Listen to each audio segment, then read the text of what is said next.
ರಾಜ್ಯದಲ್ಲಿ ಗುಟ್ಕಾ ಬ್ಯಾನ್ ಅಂತ್ರಿ. ಹಾಗಾದ್ರೆ ಲಕ್ಷಾಂತರ ಅಡಿಕೆ ಬೆಳೆದಿರುವಂತ ರೈತರ ಪರಿಸ್ಥಿತಿ ಏನಪ್ಪಾ? ಗುಟ್ಕಾ ತಿಂದ್ರೆ ಕ್ಯಾನ್ಸರ್ ಬರುತ್ತೆ, ಸಾವು ಆಗ್ತದೆ. ಎಣ್ಣೆ ಕುಡಿದ್ರು ಲಿವರ್ ಡ್ಯಾಮೇಜ್ ಆಗಿ ಸಾವು ಆಗ್ತದೆ. ಆದ್ರೆ ಎಣ್ಣೆ ಯಾಕೆ ಬ್ಯಾನ್ ಮಾಡ್ತಾ ಇಲ್ಲ, ಗುಟ್ಕಾ ಯಾಕೆ ಬ್ಯಾನ್ ಮಾಡಿದ್ದಾರೆ? ಗುಟ್ಕಾ ಬ್ಯಾನ್ ಅನ್ನೋ ಆದೇಶ ಸರ್ಕಾರದ್ದು, ಎಣ್ಣೆ ಬ್ಯಾನ್ ಅಂತ ಯಾಕೆ ಆದೇಶ ಮಾಡ್ತಿಲ್ಲ ಸರ್ಕಾರ?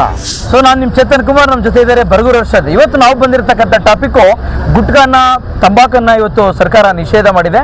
ಅದ್ರ ಬಗ್ಗೆ ಸರ್ಕಾರಕ್ಕೆ ಯಾವ ರೀತಿ ಮತ್ತೆ ರೈತರಿಗೆ ಯಾವ ರೀತಿ ಹೊಡೆತವನ್ನ ಕೊಡ್ತದೆ, ಇದರಿಂದ ಪಾಸಿಟಿವ್ ನೆಗೆಟಿವ್ ಏನು ಎಲ್ಲವನ್ನೂ ಕೂಡ ಈ ವಿಡಿಯೋದಲ್ಲಿ ಹಾಕಿದೆ ನೋಡಿ. ಈ ಬಗ್ಗೆ ಮಾತಾಡೋಣ. ಚೇತನ್ ಹೇಳಿ.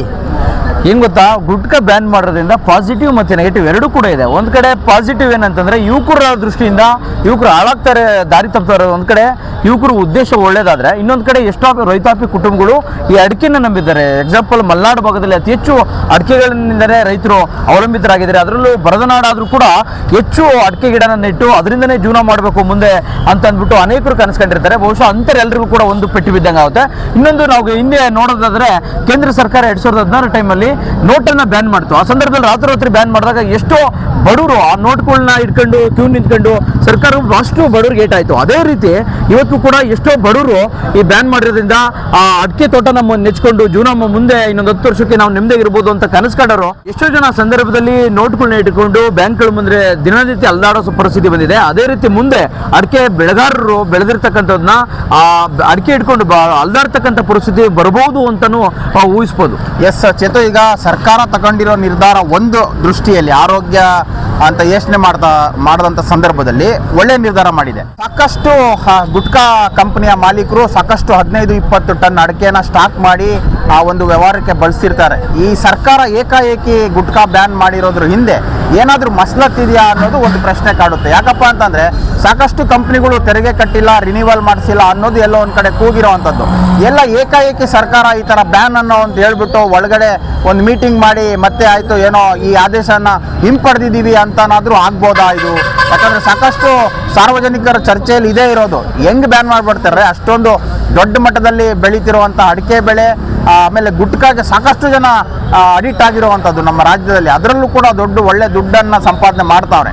ಸೊ ಏಕಾಏಕಿ ಹಿಂಗೆ ಬ್ಯಾನ್ ಅಂತ ಆದೇಶ ಬಂದಾಗ ಇದರಿಂದ ಸರ್ಕಾರದ ಏನಾದರೂ ಪಿತೂರಿ ಇದೆಯಾ ಅಂತ ಅನಿಸ್ತದೆ. ನಾವು ಈ ವಿಡಿಯೋನ ಮಾಡ್ತಿರ್ತಕ್ಕಂಥ ಉದ್ದೇಶ ಎಷ್ಟೋ ಅಡಿಕೆಯನ್ನ ಬೆಳೆದು ರೈತಾಪಿ ಕುಟುಂಬಗಳು ಅದನ್ನೇ ಅವಲಂಬಿತರಾಗಿರ್ತಾರೆ, ಅಂಥವ್ರ ಪರವಾಗಿ ನಾವು ಮಾಡಿರ್ತಕ್ಕಂಥ ಈ ವಿಡಿಯೋ.